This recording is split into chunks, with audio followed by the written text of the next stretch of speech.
e ka mohuar se ajo është konsul nderi i Kosovës, pasi që në vitin 2012 ka pasur një vendim të MPJ-s, por që nuk është nënshkruar nga shteti pritës. Lidhur me këtë situatë, edhe pse ajo është prezantuar si e tillë në emaillat që tashmë janë publik nga Departamenti i Drejtësisë i SBA-s, do të ndjekim një intervistë me ish diplomatin Albert Prenkaj.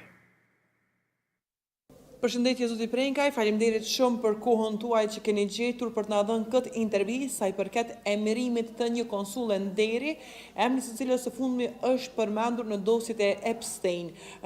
Ne kemi pyetur Ministrinë e Punëve të Jashtme, të cilët kanë shpjeguar që Ministria e Punëve të Jashtme në vitin 2012, mirë po edhe në vitin 2014, kanë insistuar që emri i saj të jetë konsulle nderi në Tajland. Mirë po, në këtë rast, Tajlanda asnjëherë nuk ka kthyer përgjigje nëse ajo mund të jetë apo jo konsulle nderi.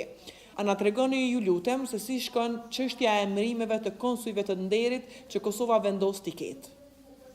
Një person i cili është i gatshëm që të përfaqësoj në forma të ndryshme pra një shtet, është konsulli i nderit, i cili nuk është diplomat karriere, por është një person i cili në atë vend, në atë shtet, merret me çështje kulturore, me çështje ekonomike dhe të tjera, dhe është i gatshëm që ta përfaqësoj shtetin përkatës.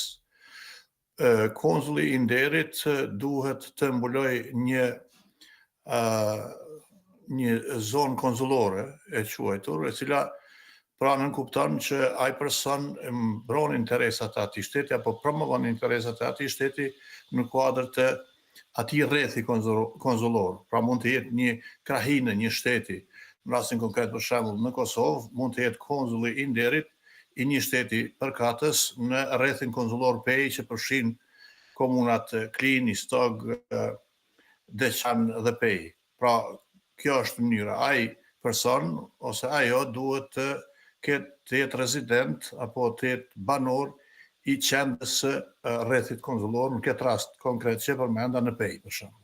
A ka gabu të themi kështu Kosova duke insistuar që emri i saj të jetë themi kështu në listën e njerëzve që kërkohet të bëhet konsul nderi.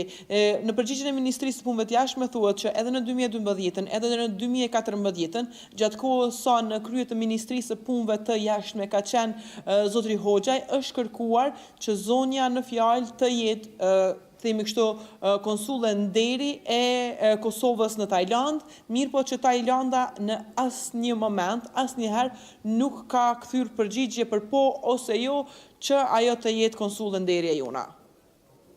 Po, me siguri në atë kohë ministrit atëherë i është propozuar ky emër me ndonjë insistim të ndonjë veprimtari ekonomik që personi në fjalë apo personja të jetë konsull e nderit e Kosovës, pra është insistuar shumë, dhe me këtë është bërë kërkesë nga shteti i Kosovës, shtetit e Tajlandës që të emërohet konsull, ky person të emërohet konsull nderi. Mirë po, nuk ka pasur përgjigje. Në diplomaci, kur nuk merret përgjigja brenda një kohe të caktuar, ai është mesazh që personi është i papranueshëm që të luan rolin e konsullit të nderit të një shteti. Pra Tajlanda ka refuzuar në mënyrë permanente që personi në fjalë të emërohet konsull nderi. Kur bëhen konsujt e nderit, a duhet të shihet paraprakisht e kaluara e dikujt dhe afërsia themi kështu diplomatike atij personi në mënyrë që të mos gabohet në emërimin e tij, si në rastin konkret, duke pasur që emailat e saj kanë qenë të përfshirë dhe duke e përdorur pikërisht çështjen që është konsulle nderit e Kosovës, edhe duke shkëmbyer emaile me Epstein. Po fatkeqësisht personi në fjalë ka keq përdor Kosovën, me qenë se nuk ka qenë e pranuar si konsull nderi i Kosovës në Tajland, por ka insistuar me ngulm që ta ketë atë emërim dhe ka keq përdorur edhe pa qenë emëruar konsull nderi e Kosovës në Tajland. Natyrisht se Kosovës ka shkaktuar dëm në komunikimet kështu të quajmë ndërkombëtare, tash është publikuar edhe me këtë rastin Epstein, pra nuk guxon që të përdoret titulli derisa të vjen emrimi nga shteti pritës. Këtë rast nga Tajlanda. Pra personi në fjalë ka keq përdorur, ta quajmë kështu postin e pa të cilin nuk e ka pranuar Tajlanda dhe ka komunikuar disa herë apo një vit apo dy me këtë post. Por, sa ndikon, themi kështu, në pozicionin e Kosovës, që një person si Zonja Njërofjal ka tentu ndoshta me dëmtu Kosovën. Sa ndikon në imazhin e Kosovës kjo tanjetutje? Po nuk i bën mirë imazhit Kosovës, as pak. Kemi pasur edhe disa raste të tjera, në vendet e tjera ku është keq përdor, pra emri i Kosovës, duke pretenduar se janë konzull deri të Kosovës. Ky është njëri nga rastet. Kemi pasur raste edhe këto vitet e fundit, por gjithsesi që këto keqpërdorime dëmtojnë imazhin e shtetit, dëmtojnë institucionet e shtetit dhe në momente të caktuara mund të quhen edhe dashakësia. Pra, këto insistime që të përdoret një post apo një grad kështu e cila është inekzistente, e cila është e papranueshme nga shteti pritës, gjithsesi se është në shërbim të dëmtimit të imazhit në këtë rast të Republikës së Kosovës.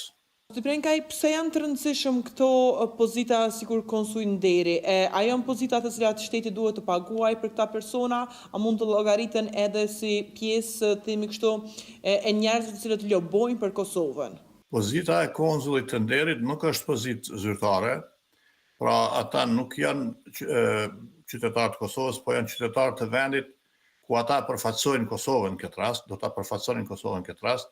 Ata nuk paguhen nga shteti, janë persona të cilët mund të jenë emra të njohur të jetës kulturore, jetës ekonomike, madje edhe politike të vendit pritës, por asesi nuk paguhen nga shteti dërgues, pra në këtë rast nga Kosova.